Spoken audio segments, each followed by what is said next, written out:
ભાઈઓ ને બહેનો, મારા દાદા હરીશચંદ્રને પેન્ટિંગનો શોખ લાગુ પડ્યો છે. શોખ નહીં સાહેબ, રોગ લાગુ પડ્યો છે. એમ જ કહો, એમે હુસેનનું ભૂત વળગ્યું છે. તમે નહીં માનો, હુસેન જેવી કંઈક દાઢી ને વીગ લઈ આવ્યા છે અને પગ ઉઘાડા રાખીને ફરે છે.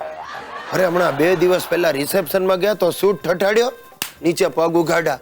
અરે દાખલ થતા વેત જ સળગતી બીડી પર એમનો પગ પડી ગયો તો બોડે બોડે કરીને કૂદકા માર્યા.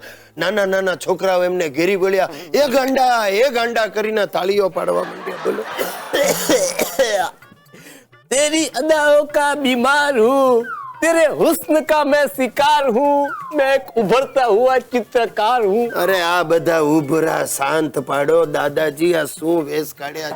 दादाजी नहीं, मैं हरीश हुसैन हूँ. હરીશ હુસેન? हाँ, MS हुसैन का चेला. ले पकड़ मेरा थेला. અરે દાદાજી, તમે જિંદગી આખી લીટોડા સિવાય કઈ કર્યું નથી. આ છેના થેલા ને આ પીછીઓ લઈને ફરો છો. નબળા, તને મોડર્ન આર્ટમાં કઈ ખબર ન પડે. આ જો ગિરિયા, આ શું છે કે જો અળસિયો ડફોડ. આ એક લીટીમાં મેં કેતરીના દોરી છે. કતરીના? હા. મને તો આ કેતરીના નો એક વાળ દોર્યો એવું લાગે છે. लैला को देखो मजनू की नजर से, सिला को देखो हुसैन की नजर से. એ ગિરિયા, મેં છે ને આ એક લીટીમાં કેતરીનાના વાળ, આંખ, નાક બધું જ દોરી નાખ્યું. કમ્પ્લીટ કેતરીના. આ પેન્ટિંગ હું લાખો રૂપિયામાં વેચીશ. તમે ભલે વેચો પણ ખરીદશે કોણ? સલમાન ખાન. એ ભાઈ જોજો, ભૂલે ચૂકે એવું કરતા ઓલો મુક્કા મારીને તમારા ભૂક્કા કાઢી નાખશે. ભલે કાઢતો, હું દુબઈ ભાગી જઈશ. અરે ત્યાં જઈને જંગલમાં બેસીને ગિરિયા હું લીટીઓનું જંગલ બનાવીશ. આડી લીટી, ઊભી લીટી, સીધી લીટી, વાંકી લીટી, ચૂકી લીટી, લીટી લીટી લીટી.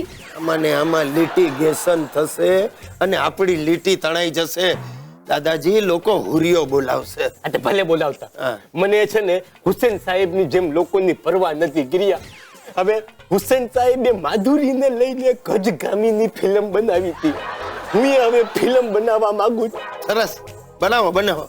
તમે છે ને ગુજરાતી પિક્ચરની કોઈ હિરોઈનને લઈને પિક્ચર બનાવો અને એનું નામ રાખજો હાથી પગી. વાહ, હે શું આઈડિયા છે ગિરિયા. પછી ગિરિયા, હું શું કહું, દીકરા તું એ ચિત્રકાર બની જા, બહુ નામ થશે હો તારું. અરે હું તો પહેલેથી ચિત્રકાર છું. તમે નહીં માનો દાદાજી, આજે જ મેં સવારે પેન્ટિંગ કર્યું છે. શું? ફુવારામાં નાતી મલ્લિકા. ફુવારામાં નાતી મલ્લિકા. જોવું છે? જોવી. આ બતાવ, ઉભા રહે. આલા આ જુઓ. ક્યાં ફુવારો? ક્યાં ફુવારો એને બંધ કરી દીધો. પણ મલ્લિકા ક્યાં? એ નાઈને જતી રહી પછીનું ચિત્ર છે. હરામખોર.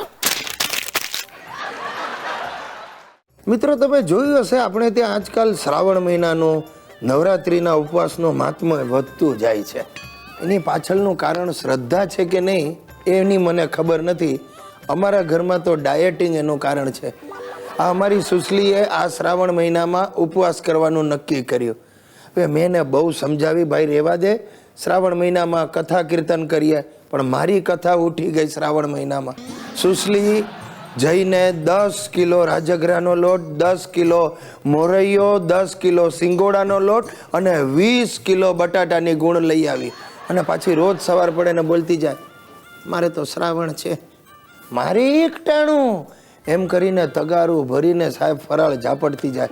અરે બહાર ફરવા જઈએ તો એ ઉપવાસ છે, ઉપવાસ કરીને 5-6 વેફરના પડીકા ઝાપટી જાય. કોઈના ઘરે મળવા ગયો ને તો બીજી બધી વાતો બાજુએ અને પોતાની ઉપવાસ લીલાનું ગીત ગાવા મંડી પડે. છેવટે પેલો બિચારો યજમાન કંટાળીને એના ગળામાં ફરાળ નાખે ને ત્યારે સુસલી શાંત પડે. અને હજી અહીંયાથી અટકતું નથી. રાત્રે સૂતા પહેલા એનું પાછું ધીમેથી શરૂ થાય. હવે તો આ મોરીઓ ખાઈને કંટાળી છું, કોઈને મારી પડી જ નથી. મને લાગે છે આ વખતે 10 કિલો વજન ઉતરી જશે. અને મને સતત એવું લાગે છે કે આ વખતે સુસલીનું વજન 25 કિલો વધી જશે.